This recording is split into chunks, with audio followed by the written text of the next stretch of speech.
Hi everyone, it's the Book Cougars, two middle-aged women on the hunt for a good read. I'm Emily. And I'm Chris, and we are super excited to welcome Shawn the Book Maniac to our humble little channel. Welcome, Shawn. Well, that's a humble brag if ever I heard it. Thank you for inviting me. It's so Lovely much to fun be here. it's so much fun to kind of flip it on you. That's right. This is a You know, camera flip. The camera flip, right? That's right. That's it. Yeah. Very nice. So we're each going to talk about a book that we're currently reading. Shawn, would you like to go first? Absolutely. I didn't choose this for the lesbian content for my appearance on the Book Cougars, but it sure works out nicely. On BookTube, September is Shorty September. So it's a readathon where you are invited to read short books all month long. Hmm. And so I'm doing that as well as reading a whole bunch of chunky books. But one of the ones on my Shorty September TBR is a book that when I go to the library or the bookstore, I read obscure, weird stuff all the time. That's what my eye always gravitates to. Have I heard of this author? Have I seen this book spine or book cover before? And those are the ones that I reach for. So with that in mind, with that criteria, at the library a few weeks ago, I came across this lesbian novella. It's called Dot and Ralphie by Amy Hoffman. And I just saw the spine. It says, I don't know this author. What's this about? And it was a 2022 lesbian novella. Amy Hoffman. Do you know her, Chris? I don't. No, I don't. She I must thought have. you knew all the lesbians. And Well, she might be a Canadian lesbian. I no, haven't covered all the ground up there yet. she's in Boston. She's in Boston. Oh my God. Well, she's the one that got away then. She's the one that got. There you go. Let's see. She has published one novel before and a memoir. The memoir is called Lies About My Family. Or that's one of her memoirs. She's published a couple memoirs.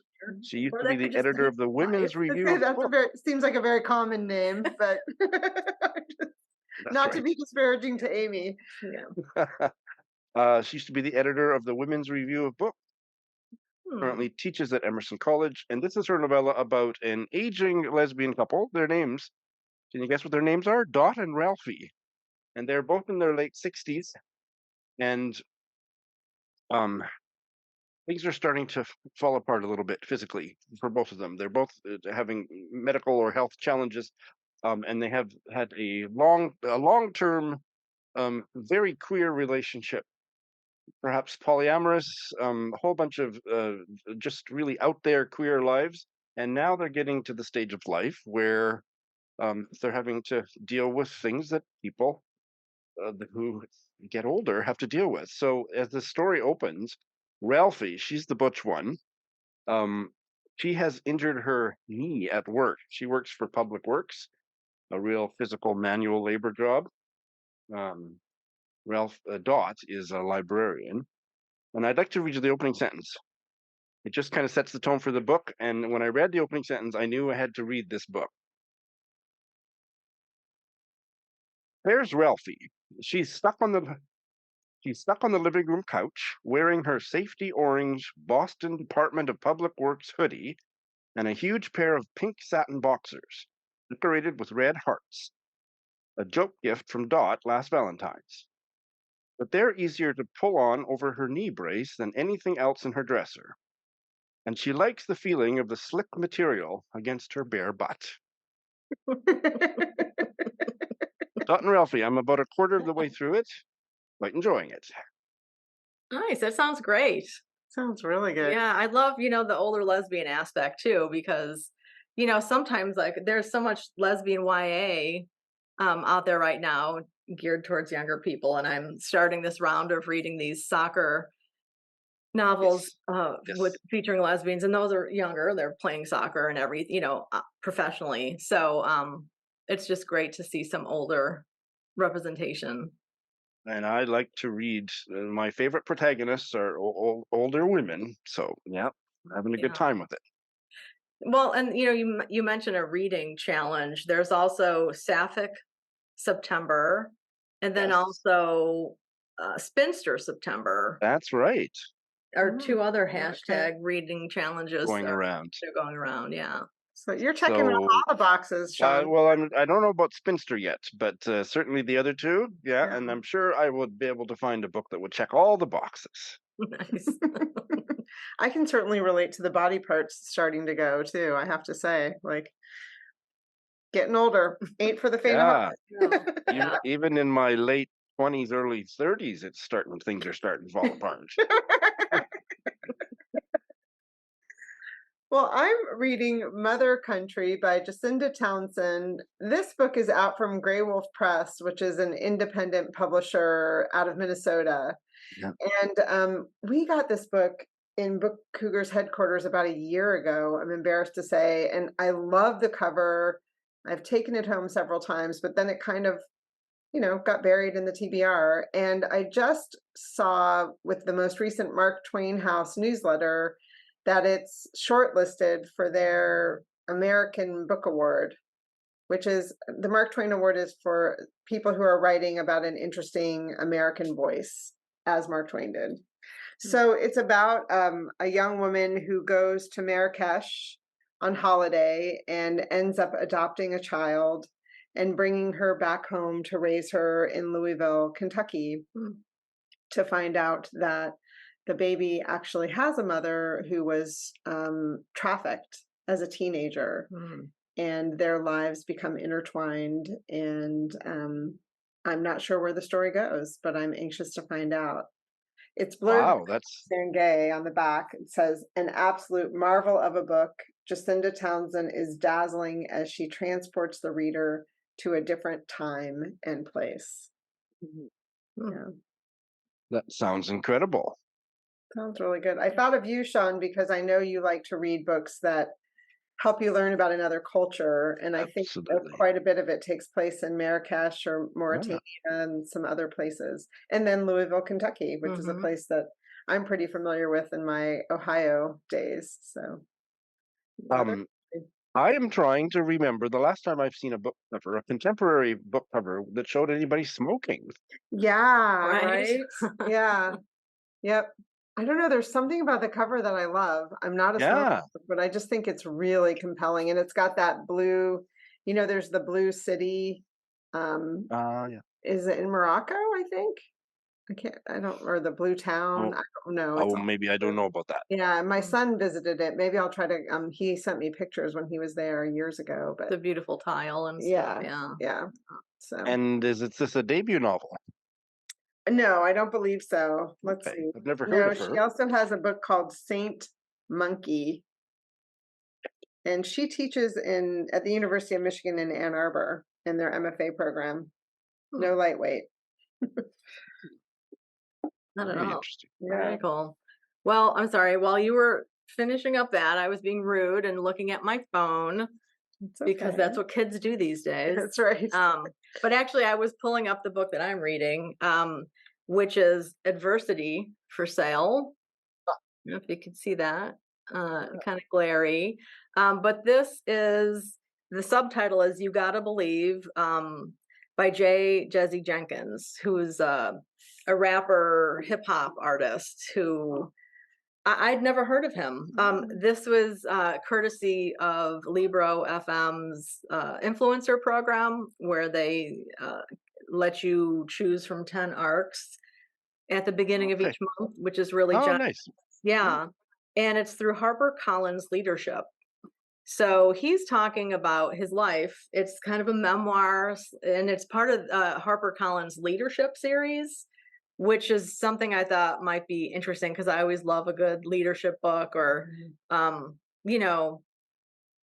leadership, self-help, that kind of genre. And combining memoir is always perfect. Yeah. So he was born in South Carolina, but grew up kind of living all over the place because his dad was in the Marines. But home base was Georgia.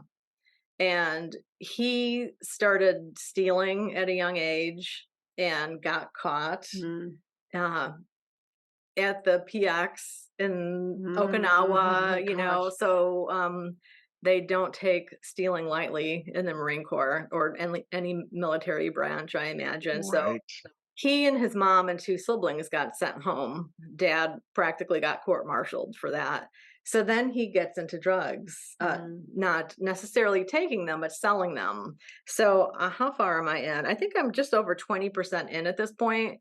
And he's talking about really developing an anxiety disorder because he's so stressed about the amount of money he's making, things going bad, cops coming up, a junkie killing him, somebody breaking into his grandmother's house to steal the cash, all of these things. So, he's known for being really gritty and working hard. And I'm just kind of curious to see where this goes. Yeah. Oh, Yeah. had you heard of him or his music before? I have not. So I was listening to some on the way over here. So, and it has that, it's part of the subgenre is trap, Rap. trap. Yeah. And that is trap is like the location where you sell your drugs from. So it's the trap, wherever that may be. Like for him at one point or for a while, it was an abandoned building. That was their trap. Now it's at one of his auntie's houses. So trap music is a subgenre that it has a real kind of, I guess, a melancholy beat in some ways. Like there's this undertone, and then it's rap. It's like the hip hop rap. A lot of rhymes and based on the life of being a drug dealer. It's really interesting because I feel like rappers are incredible writers. So I wonder if that'll be reflected in this book. Yeah. I mean, I didn't look to see, he narrates it and he has a great voice and it's a great story. Like he's a really good storyteller. And that's what's keeping me going because I can't wait to get back in the car and I don't even have to hit play. My car automatically starts. So, yeah, it's really engaging to listen to. And I'm curious about where he's going because there's been a couple bits about when he gets into music and electronics, he starts stealing electronics is how it kind of starts, but he's listening to music and some of his cousins have a really cool DJ setup. And so he gets to experiment a little bit with like maybe middle school age or so. At the point where I am, he's 17. Okay. So, and now he's an older man, early middle age, maybe. I'm not sure what his age is, but he's married with kids and is an entrepreneur. And so it's kind of a memoir that's also moving into territory that's kind of motivational or self-help, right? Yeah, absolutely it is. Because he's always about hardworking and learning. He's in the very beginning, he talks about you got to believe in yourself, and he's like, the thing is like people around you, even loved ones, even people in your family, they might not actually come out and say, well, that dream is stupid. Don't do it. You'll never make it. But they might say stuff like, ooh, that sounds expensive. Right. Or, ooh, that sounds hard. And he's like, you kind of have to be mindful of that and not listen to those kinds of voices. But in his family, he had a reputation of being a little on the slow side, I guess. And he attributes that to the fact that he would always listen. He was a big listener at family get-togethers because he liked to listen to the elders and learn from them and what they had to say. Fascinating. So they're all probably very nervous about this memoir having come out. And Emily, how are you going to feel if you lose your partner in crime there because Chris launches her rap career? I'll be her backup singer. I'm not worried. That'd be awesome. Yeah, we would actually form a rap together. Yeah, that's right. We would, yeah. We would both be the front we'd be the front Cougars of the rap Cougars, the trap rap Cougars or something. Yeah, so for those of you who are meeting Shawn for the first time, be sure to check out his BookTube channel and subscribe. He has great content every week. Friday Reads videos, review videos, bail videos, lots of good content there. We will put. And I just plug one thing, and you can edit it out if you don't feel comfortable, but Saturday is my 6-year anniversary, and there's going to be videos going up on Saturday with book giveaways, so people should definitely check those out. Very good. Yeah. Well, this is going out on Friday. Yeah. So we're going to put all of Shawn's contact information down below. As well as we would love to hear what you're reading this Always. weekend. Please let us know. Yeah. Happy reading. Happy reading. This was so fun.